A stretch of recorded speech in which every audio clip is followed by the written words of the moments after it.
And so how I operate at work and how I lead the team and how I think about things and process things is the same way I do at home.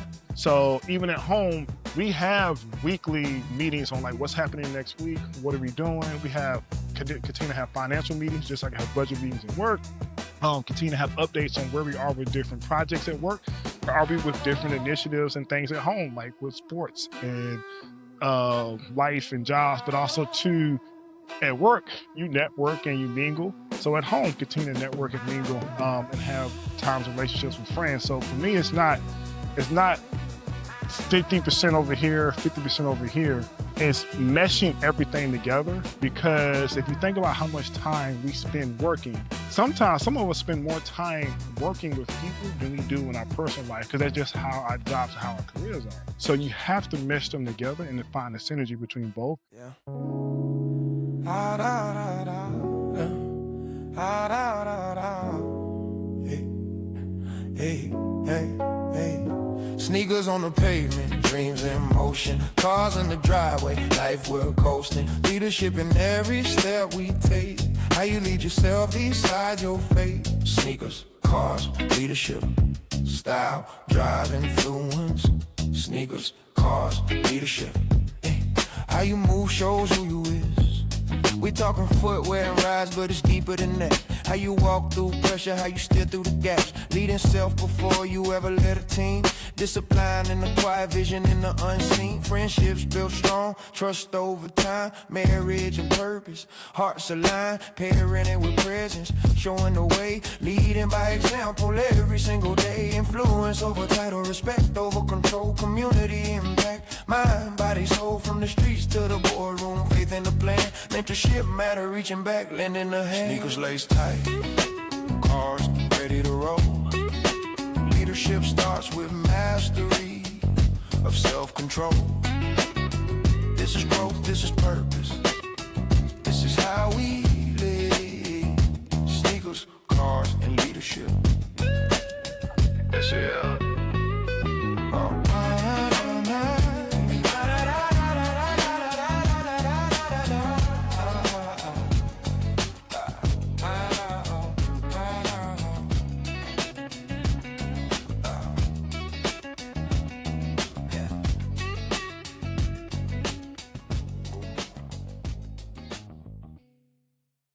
Currently in my role now, I work for a CPG Fortune 500 company, and it's a lot of stuff that I do. We want to sum it up in a couple words. So just head of sales operations, really around distribution salespeople, leading the team, supporting all the back end pieces of making sure things stay running and things are oiled up, oil changes, and on the processes, and making sure they're flowing well so we can get the product from point A to point B so the consumer continue to have a great time. So that's what I lead the team in doing. In addition to that, I have also some sales account responsibilities for the convenience retail portfolio that the customer has as it relates to getting our product to them. So pretty much just moving product from point A to point B all day long, moving product. Yeah, we not gonna play it saying something. You flexed a little bit over me in a private jet hangar for the company. So I just want to say that was, this is not small talk. So tell me, how did you get into your line work? It's a history of, having that grind and pushing me that I got going out Southside Atlanta, College Park area.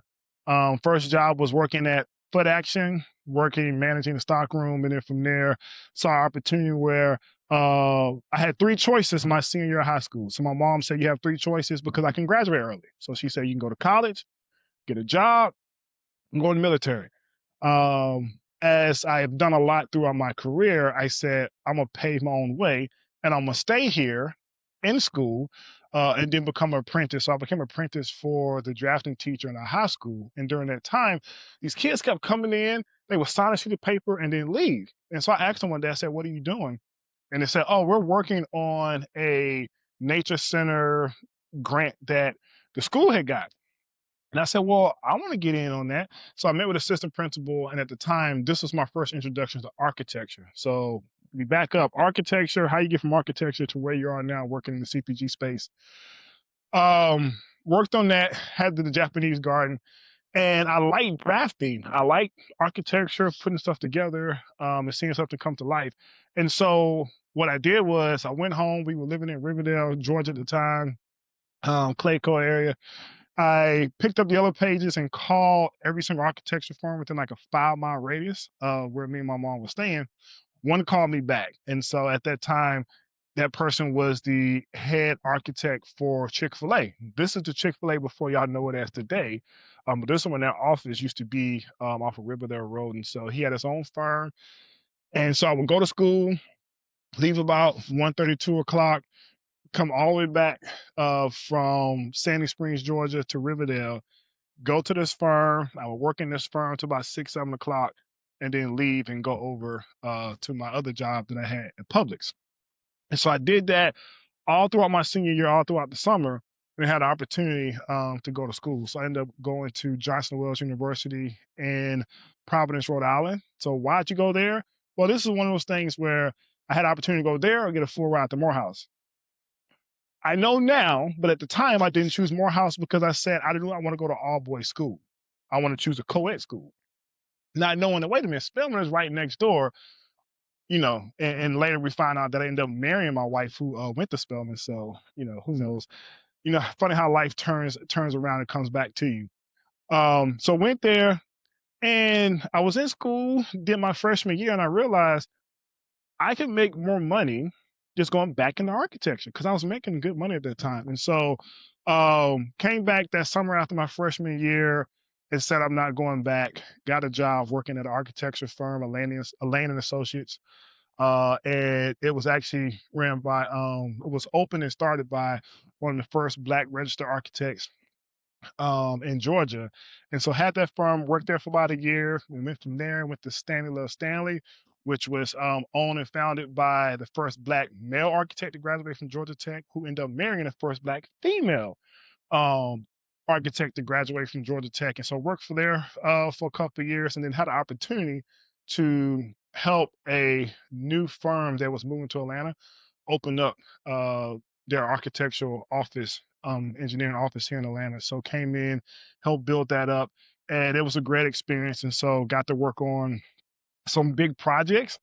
And so just again, that was my architectural days. So we fast forward, 2008, housing market crash, just blow up everything. And so I was the fifth round of layoffs at this firm.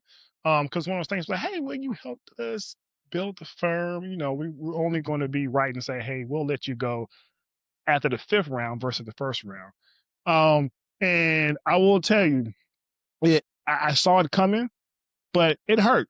And this is the time I was taking the express bus to my car. I was living off of Flat Shoals. And when I got off the bus, I got in my car and I cried. I like boo-hoo cried for like 30, 45 minutes because reality set in. It's like, you got laid off. You do not have a job. Even though I had money saved up and stuff, but it was still like, man, you do not have a job. So at that time, took a year off and did some soul searching, was staying in Charlotte at the time. And was like, met my wife, things happen and say, well, you gotta get a job because you this girl's not gonna date someone who's sleeping on her mama's couch. And so my aunt at the time got me my first job at this CPG company.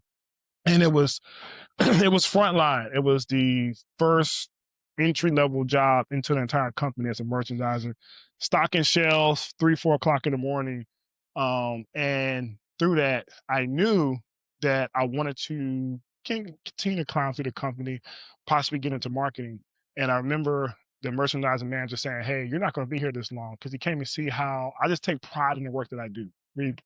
I want to make sure that I represent my family, I represent my friends, I represent where I'm coming from, and I most importantly, represent God. And so really taking pride in my work. And so I want to say 7 months of doing that, got another promotion. And then from there, just got promotion after promotion, going from project management to operations to the supply chain side of business and to distribution and sales ops where I am today. And so that's kind of been the trajectory of my career. It's been where, just wanted to go after things that I'm passionate about and careers that have something that I'm passionate about in it.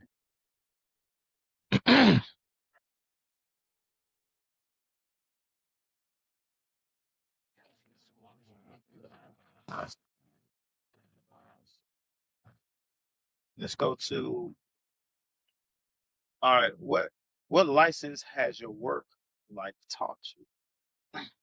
Yeah, so work has taught me a lot in that it's been this belief that has been put on us that work life balance is balancing how much time you spend at work versus how much time you spend in your personal life. And it's also been, oh, don't bring work home. Don't bring home to work. And what I found is the work life balance is meshing everything together. And so how I operate at work and how I lead the team and how I think about things and process things is the same way I do at home. So even at home, we have weekly meetings on like what's happening next week, what are we doing? We have continue to have financial meetings, just like I have budget meetings at work. Continue to have updates on where we are with different projects at work. Where are we with different initiatives and things at home, like with sports and life and jobs, but also too at work, you network and you mingle. So at home, continue to network and mingle and have times and relationships with friends. So for me, it's not 50% over here, 50% over here. It's meshing everything together because if you think about how much time we spend working, sometimes some of us spend more time working with people than we do in our personal life because that's just how our jobs and how our careers are. So you have to mesh them together and to find the synergy between both. And work has taught me that because it's been like, how do you find synergies between what your team do, what someone else's team does, what other departments do? And I just kind of adapted that at home in my work, in my home life. And then also too, at home, how I, you know, patient with kids, connecting with friends, building relationships, I do the same thing at work. Being patient with those that I work with and interact with, but also to continue to build bonds and relationships in the workplace. So it's kind of just meshing it all together because it's not separate from me. It is a part of me, what I do in my work and what I do in my personal life. Nice. All right. So let's see. So go. If you could do anything now, what would it be and why? If I can do anything now, if I think about my career and where I am, for me is I a long time ago it's one of those things like, hey, who are you? Like, what do you want to be in life, or what is your purpose? And my purpose truly is to help bring things to life. Either it could be people ideas, it can be projects, it can be product, it can be someone's career, it can be my kids, it can be something that my wife is trying to do. It's just trying to bring things to life. And if I can do anything now is to be uh, a COO of someone's company, helping it grow and develop and come to life and really be everything that that person has for their vision. Because behind every person who has a vision and an idea, there has to be someone who helped bring it to life and helps them execute it. And that's where you see that creative piece with a lot of the great companies, movies, a lot of things out here that you see in music. There is someone who has these great ideas, but they have trouble executing or bringing it to life. But then you have someone who was just sees the bigger picture, sees what it can be, where it is now and where it can go. And that person, you mesh those two together.